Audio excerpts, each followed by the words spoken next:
Welcome to ABC News. I'm Megan Hughes in Washington. We have some breaking news to tell you about this Friday afternoon.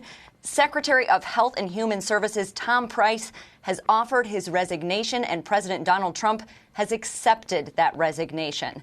Price has been under fire for his use of chartered aircraft, as many as 26 private flights. That's according to Politico.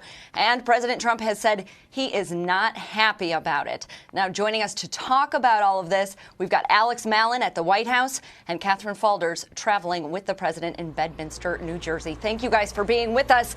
Busy Friday afternoon in Washington. Catherine, let's start with you. Set the stage leading up to this. What has President Trump been saying? How did this all unfold? Well, look, he has been indicating for the past week, really, that he's not happy with Secretary Price. As you mentioned, there's 26 flights have been reported totaling over $400,000. Secretary Price only said he'd pay back a fraction of that, only his seat, not reimburse the whole cost. So this has been happening since we asked the president about this on Sunday when he arrived back at the White House from his previous trip up here where we are. And he said, Secretary Price, that's a different story. When we asked him about Mnuchin's flights, Secretary Price's flights, these multiple cabinet secretaries that seem to be falling in to a little bit of the same trap, right? So he's indicated from the beginning he's not happy. And then midweek indicated his future was in question, wouldn't answer whether he would be fired or not. And of course, as you see, and as Alex was over there with him on the South Lawn, gaggling with reporters before he came up here, he said he was going to make the decision tonight about whether he was firing him or not. So how this all played out behind the scenes and how this unfolds will be fascinating to watch. But what we know now is that Secretary Price has offered his resignation and the president's accepted it. And Alex, break it down for us. You were there on the South Lawn during that gaggle. What went on there, and what was the timeline just within the past couple of hours? This has really been incredible. Yeah, so the president, when he was leaving the Oval Office to go out to the South Lawn to go to Bedminster, reporters have since started really gathering on the South Lawn because he has started coming over to talk to us. It's become these little mini press conferences that he holds where he just basically vents to us. So he came over, and of course all the questions, or most of the questions, were about his response to Puerto Rico and Tom Price. And what he was saying was that, basically leaving it up in the air, leaving us all in suspense like he loves to do, saying that he hadn't made up his mind on whether he was going to fire Secretary Price or not. And then after he took off on Marine One, he landed at Joint Base Andrews and was asked again there, has Price offered his resignation? Now, Air Force One then takes off.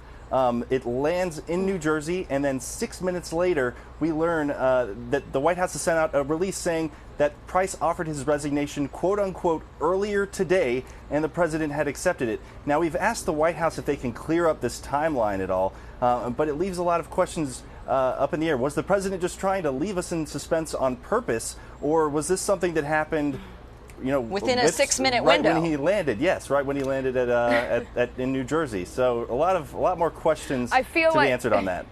And the president also addressed this idea of Price paying for his seat or his portion of, or yes. $50,000 essentially was what he was willing to pay out of what Politico was estimating as $1 million. So yes, John Carl, our chief White House correspondent, put the question to the president: are you satisfied with Price's commitment that he will pay back $52,000 to the government for his flights that he chartered? And the president said that was not acceptable. He said he called it's unacceptable that he's only committing to pay back $52,000. So now that he's resigned, it's really whether the president will hold him to that bill, if he'll hold him to the $400,000 or the $1 million that includes the military flights that he also took overseas. So, Price, as we know, is a multimillionaire, and it's unclear what he'll be doing after his employment in the administration. But I think he could afford it, but it's unclear whether the president will just say that enough is enough with his resignation. And Catherine, you brought up the EPA administrators under fire. We know the Interior Secretary is now under fire, the Treasury Secretary. Does this set a precedent, or where do we go forward in terms of those investigations, and what is the White House saying about those?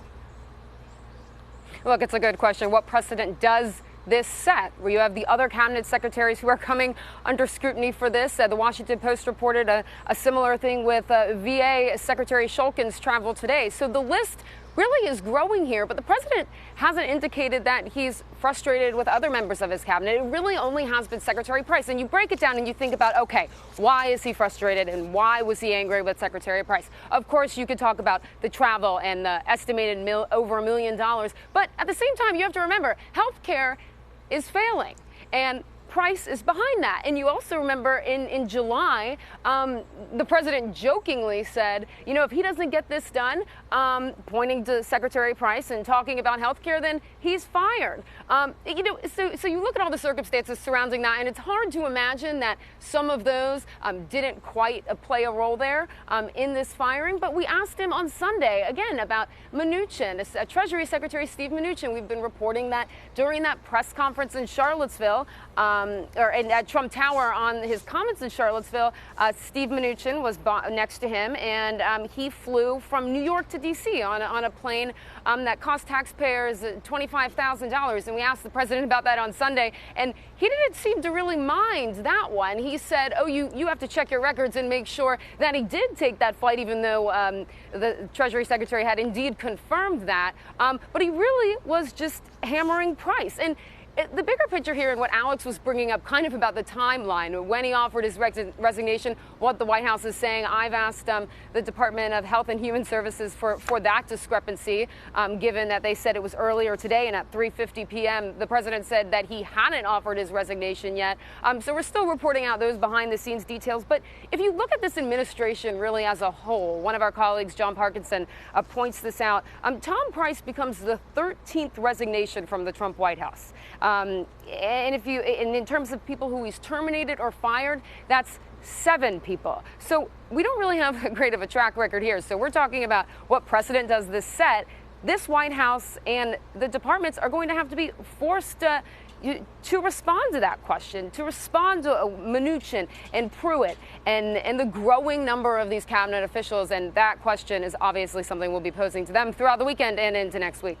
And Catherine, you said it, 11 resignations, and some of these shakeups, it does seem like they're all happening on Friday afternoons. I need to go back and do the drilling down. Sean Spicer, Reince Priebus, the Mooch, Steve Bannon. Don't remind us. It really feels like it is. Yes, so it's 13. There needs to be a special happy hour. It's 13 resignations, and there needs to be exactly right. It's 13. We're not sure how many of those. Alex may have counted them. Not sure how many of those happened on Friday, but you know what? Honestly, when he said this on the South Lawn, Alex, I'm sure you thought the same thing. We're like, it's just Friday, guys. Come on. Yeah, it's something that one of our White House colleagues pointed out to me.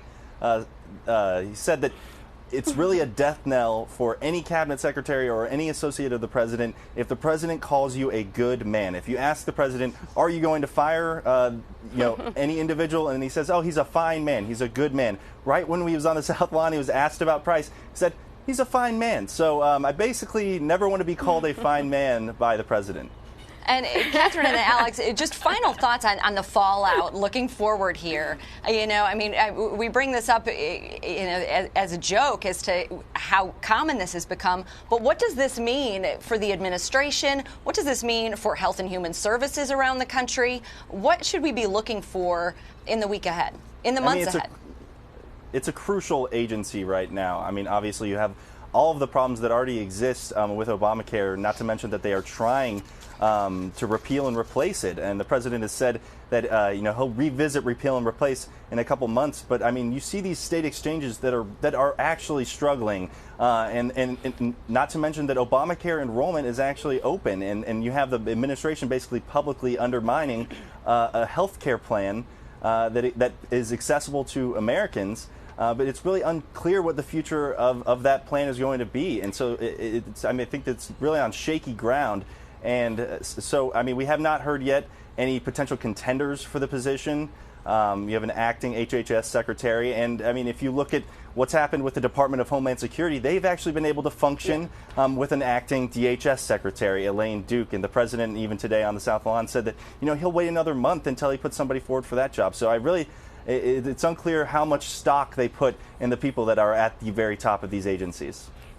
And Catherine, final thoughts from you. Megan, look, I point out, I was going to say, I'd point out something that Alex just said here. We talk about the resignations and the firings of these big departments that are so crucial to the administration's priorities. And Alex actually asked the president today about our reporting on the DHS secretary. We're reporting that it's actually the search for DHS after Kelly has left and become chief of staff is actually, back to square one is what officials have told us. And Alex put that question to the president today on that timeline. And remarkable that he said, I'll have a decision in the next month. But this happens a lot. The president gives a timeline on something, and it doesn't necessarily happen that way. But you look at the Department of Homeland Security and Health and Human Services and all of these departments that are huge government agencies who, are priorities to the administration. And the fact that, it's not a priority to find, a formal head of the DHS. They say acting Director Elaine Duke has done a good job, but there's inside the White House there's turmoil over who will be who's a hardliner on immigration and or not. So we had reporting that Mike McCall was a front runner for that job, but Jeff Sessions nixed it because he wasn't hard enough on immigration. So you look at that department, and I know we're talking about HHS, but the point here is that you have these big agencies, these big departments that are crucial to this administration, and they need to have people running them. Catherine Falders, great point. Thanks for being with us from Bedminster. Alex Mallon at the White House. You guys go get your happy hour on now. Catherine, get back to work. Please. Thank you. An important story on a Friday afternoon. I'm Megan Hughes in Washington. Stay with abcnews.com for the latest developments.